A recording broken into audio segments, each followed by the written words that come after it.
Hi friends, எல்லோரும் எப்படி இருக்கீங்க? நல்லா இருக்கீங்கன்னு நம்புகிறேன். நாங்களும் இங்கே நல்லா இருக்கோம். இன்றைக்கி நான் என்னோடய காலை ரொட்டீனை உங்களோட ஷேர் பண்ண போகிறேன். நான் ஃபஸ்ட்டு காலையில் ஏஞ்சதும் முதல்ல வாசலை தொடச்சி விட்டுட்டு மாப் போட்டு தான் துடைப்பேன்.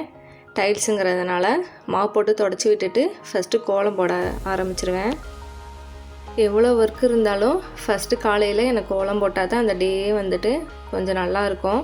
அதனால் எந்த வேலை இருந்தாலும் ஃபஸ்ட்டு வாசலில் கோலம் போட்டுட்டு தான் மற்ற வேலைங்களையே ஆரம்பிப்பேன்.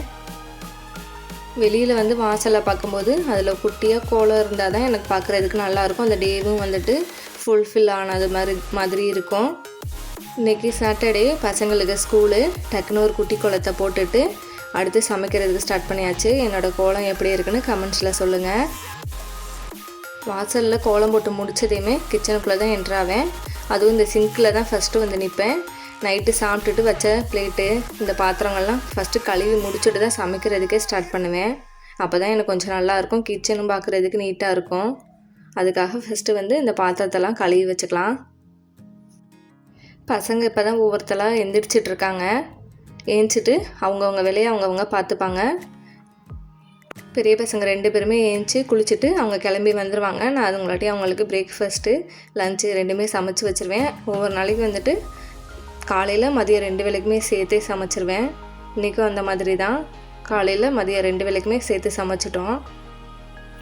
இன்றைக்கி மதியம் போல் நாங்கள் ஊருக்கு கிளம்புறோம், எங்கள் வீட்டுக்காரோட சொந்த ஊருக்கு. அதனால் வேறு எதுவும் சமைக்கலை. டக்குன்னு குயிக்காக செய்கிறது மாதிரி மல்லி புதினா சாதம் தான் செஞ்சுருந்தேன். ரெசிபியும் ஷேர் பண்ணியிருக்கேன். வீடியோவை ஸ்கிப் பண்ணாமல் பாருங்கள். பெரிய தம்பி ஏஞ்சி குளிச்சுட்டு வந்துட்டான். மாடிக்கு போயிட்டு சாமி கும்பிட்டுட்டு வரேன்ட்டு போயிருக்கான். இப்போ குட்டீஸு ஏஞ்சி வந்துட்டார். குட்டீஸுக்கு இன்றைக்கி ஊருக்கு போகிறேன்னு சொல்லவுமே ஜாலி. அதில் தான் ஊருக்கு போகிறோன்னு சொல்லவும் தான் ஆடிட்டுருக்காரு. குட்டீஸுக்கு ஊருக்குனாலே ஜாலி தாங்க. பாட்டெல்லாம் வேறு பாடிட்டு ஆடிட்டு இருந்தான். பசங்களுக்கு இன்றைக்கி சாட்டர்டே ஸ்கூலு ஃபுல் டே அதுவும் வச்சுட்டாங்க. மற்ற பசங்களுக்கெலாம் இன்றைக்கி லீவு. மற்ற ஸ்கூல் பசங்களுக்கு, இவனுங்க ஸ்கூலுக்கு மட்டும் இன்றைக்கி ஸ்கூல் வச்சுட்டாங்க. பசங்க ஸ்கூல் போகிறதுக்கு கொஞ்சம் சோம்பேறிப்பட்டாங்க. சரி போயிட்டு வாங்கப்பா, சாயந்தரம் நம்ம ஊருக்கு போகலாம் அப்படின்னு சொல்லவும் சரின்ட்டு என்ன பண்ணுறது அப்படின்ட்டு கிளம்பிட்டானுங்க. நானுமே டக்குன்னு சமைக்க ஸ்டார்ட் பண்ணிட்டேன். மல்லி புதினா சாதத்துக்கு 2 பெரிய வெங்காயம், 2 பெரிய தக்காளி, ஒரு கைப்பிடி அளவு மல்லி இலை, புதினா இலை எடுத்துக்கிட்டேன். வெங்காயம் தக்காளியெல்லாம் கட் பண்ணி எடுத்து வச்சுக்கலாம்.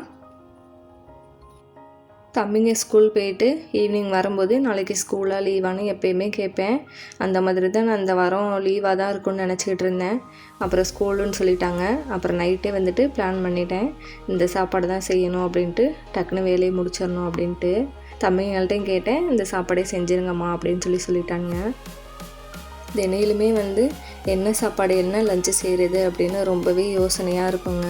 அப்புறம் பசங்கள்ட்டையும் கேட்பேன். அவனுங்க அவங்களுக்கு பிடிச்சதை சொல்லுவானுங்க. எது செஞ்சு கொடுத்தாலும் நான் சாப்பிட்டு பண்ணுங்க. இது பிடிக்கல அது பிடிக்கலன்னு சொல்ல மாட்டானுங்க. அவங்களுக்கு பிடிச்சதை செஞ்சு கொடுத்தா நல்லாவே விரும்பி சாப்பிடுவானுங்க. அவங்களுக்கு பிடிக்காததாக இருந்தாலும் கூட வயிற்று பசிக்காக தானே சாப்பிட்றோம் அப்படின்ட்டு கொஞ்சமாவது சாப்பிட்டு பண்ணுங்க. பசங்களுக்கு ஸ்கூலுக்கு கொஞ்சம் டைம் ஆயிடுச்சு. விலாக் எடுத்துக்கிட்டே சமைச்சிட்டு இருக்கவும் அப்புறம் தம்பியே ஸ்கூலில் வாட்டர் பாட்டிலெல்லாம் தண்ணி பிடிச்சி வச்சுட்டான். ஸ்நாக்ஸ் எடுத்து வச்சுட்டான். டவல் ரெடியாக எடுத்து வச்சுட்டான். லஞ்ச் பாக்ஸும் எடுத்து வச்சுட்டான். மல்லி புதினா சாதத்துக்கு ஒரு பேஸ்ட்டாக இருப்போம் இல்லையா, ஒரு மிக்ஸி ஜார் எடுத்துக்கோங்க. அதில் ஒரு கைப்பிடி அளவு மல்லி இலை, புதினா இலை சேர்த்துக்கோங்க. 2 டேபிள் ஸ்பூன் போல் இஞ்சி பூண்டு பேஸ்ட் ஏற்கனவே அரைச்சி வச்சுருந்தேன், அதையும் சேர்த்துக்கிறேன். ஒரு 4லேருந்து 5 பச்சை மிளகாய் எடுத்துருக்கேன். உங்களுக்கு காரம் எந்த அளவு வேணுமோ நீங்கள் அந்த அளவு எடுத்துக்கோங்க. கொஞ்சமாக தண்ணி சேர்த்துட்டு நல்லா பேஸ்ட்டாக அரைச்சி எடுத்துகிட்டு வந்துக்கலாம். இப்போ மல்லி புதினா சாதத்துக்கு தாளிப்பு கொடுத்துடலாம். ஒரு கடாயை எடுத்து வச்சுருக்கேன். 3 டேபிள் ஸ்பூன் போல் எண்ணெய் சேர்த்துட்டு தாளிப்பு ஐட்டம்லாம் சேர்த்துட்டு, அரை ஸ்பூன் போல் சோம்பு, தாளிப்பு கடலை இருக்கும் இல்லையா அது சேர்த்துருக்கேன். சேர்த்து பொரிச்சதுக்கப்புறம் வெங்காயம் 2 பெரிய வெங்காயம் கட் பண்ணி வச்சுருந்தோம் இல்லையா அது சேர்த்துக்கலாம். சேர்த்துட்டு அது நல்லா வதங்கி வரட்டும். அதுக்கப்புறம் கட் பண்ணி எடுத்து வச்சுருக்க தக்காளியும் உள்ளே சேர்த்து மசிச்சு விட்டுக்கலாம். இப்போ நம்ம மிக்ஸி ஜாரில் அரைச்சி வச்சுருக்கோம் இல்லையா மல்லி புதினா விழுது, அதை உள்ளே சேர்த்துட்டு பச்சை வாசனை மாற வரைக்கும் வதக்கி விட்டுக்கலாம். மிக்ஸி ஜாரில் கொஞ்சம் ஒட்டியிருக்கும் இல்லையா, அதில் தண்ணி விட்டு லைட்டாக அலசி விட்டுட்டு இதில் சேர்த்துட்டு மிக்ஸ் பண்ணி விட்டுக்கலாம். இது கூடவே 1/4 டீஸ்பூன் போல் மஞ்சத்தூள், தேவைக்கேற்ப உப்பு சேர்த்துருக்கேன். 1/2 ஸ்பூன் போல் பிரியாணி மசாலா சேர்த்துருக்கேன். இவ்வளோதான் இதுக்கு தேவையான மசாலா. காரெல்லாம் வந்துட்டு நம்ம ஏற்கனவே பச்சை மிளகாய் சேர்த்துருக்கனால மிளகாய் தூள்லாம் எதுவும் சேர்க்க வேண்டியதில்லை. இதை மட்டும் நல்லா மிக்ஸ் பண்ணி விட்டுட்டு மூடி வச்சு ஒரு 2 நிமிஷம் குக் பண்ணி எடுத்துக்கலாம். 1/2 லெமனு அப்படி இல்லைன்னா 1 ஸ்பூன் போல் தயிர் சேர்த்துக்கோங்க. நான் வந்து தயிர் தான் சேர்த்துருக்கேன். இதையும் சேர்த்துட்டு மிக்ஸ் பண்ணிவிட்டு மூடி வச்சு குக் பண்ணிக்கலாம் ஒரு 2 நிமிஷத்துக்கு.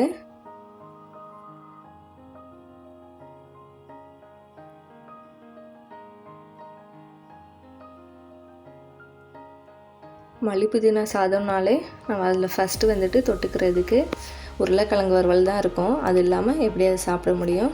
அதுக்காக வந்துட்டு 3 உருளைக்கிழங்கு எடுத்து தோல் சீவிட்டு பொடியாக கட் பண்ணி எடுத்து வச்சுருக்கேன். அதுக்கு ஒரு தாளிப்பு கொடுத்துட்டு அதில் வந்து மிக்ஸ் பண்ணி விட்டுட்டேன். உருளைக்கிழங்கையும் சேர்த்து மிக்ஸ் பண்ணி விட்டுக்கலாம். நம்ம முன்னாடி விலாகில் உருளைக்கிழங்கு வறுவல் ரெசிபி போட்டிருக்கோம். பார்க்காதவங்க அந்த வீடியோவை செக் பண்ணி பாருங்கள். இப்போ மஞ்சத்தூள் உப்பெல்லாம் சேர்த்துட்டு மிக்ஸ் பண்ணி விட்டுட்டு இந்த எண்ணெயிலேயே ஒரு 5 நிமிஷம் வேகட்டும். நம்ம அவசரமாக சமைச்சிக்கிருக்கையில் தான் பசங்க வந்து டைரியை தூக்கிக்கிட்டு வருவாங்க. நாள்லாம் வந்துட்டு எடுத்துகிட்டு வாங்கடா சைன் போடுறேன்னா எடுத்துகிட்டு வர மாட்டானுங்க. கரெக்டாக அந்த அவசரமாக சமைச்சிக்கிட்டு இருக்கையில் தான் வந்து டைரியை தூக்கிட்டு வருவானுங்க. ஒவ்வொருத்தனும் சைன் போடுங்கம்மா அப்படின்ட்டு. அப்படி தான் இப்போயும் வந்தானுங்க. சைன் போட்டு கொடுத்துட்டு தான் இப்போ சமைச்சிட்ருக்கேன். சாதத்தை வடித்து ஆற வச்சுருந்தேன். இதை வந்து இந்த கிரேவியோடு சேர்த்துட்டு மிக்ஸ் பண்ணி விட்டுக்கலாம். நம்ம குக்கரில் சேர்த்து இந்த தாளிப்பு கூடவே அரிசியை சேர்த்து தண்ணி சேர்த்து அந்த மாதிரி வைக்கலாம். நான் வந்து இன்றைக்கி வடித்து இதில் சேர்த்துருக்கேன்.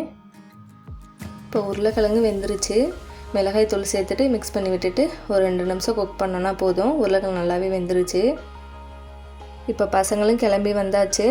சாப்பிட்டுட்டு லஞ்சும் எடுத்துகிட்டு கிளம்பிட்டாங்க ஸ்கூலுக்கு. இன்றைக்கி லஞ்சு மல்லி புதினா சாதம், வெங்காய பச்சடி, உருளைக்கிழங்கு வறுவல், அப்புறம் நானே வீட்டில் ரெடி பண்ண கஞ்சி வத்தல். ஸ்நாக்ஸுக்கு நேற்று ராகி ரவையும் வச்சு லட்டு பண்ணியிருந்தேன். அதை ஸ்நாக்ஸுக்கு எடுத்துகிட்டு போனாங்க. நம்ம வீடியோ பிடிச்சிருந்தா நம்ம வீடியோக்கு ஒரு லைக் கொடுத்துருங்க. இது வரைக்கும் நம்ம சேனலை சப்ஸ்கிரைப் பண்ணலன்னா சப்ஸ்கிரைப் பண்ணுங்கள். பாய் ஃப்ரெண்ட்.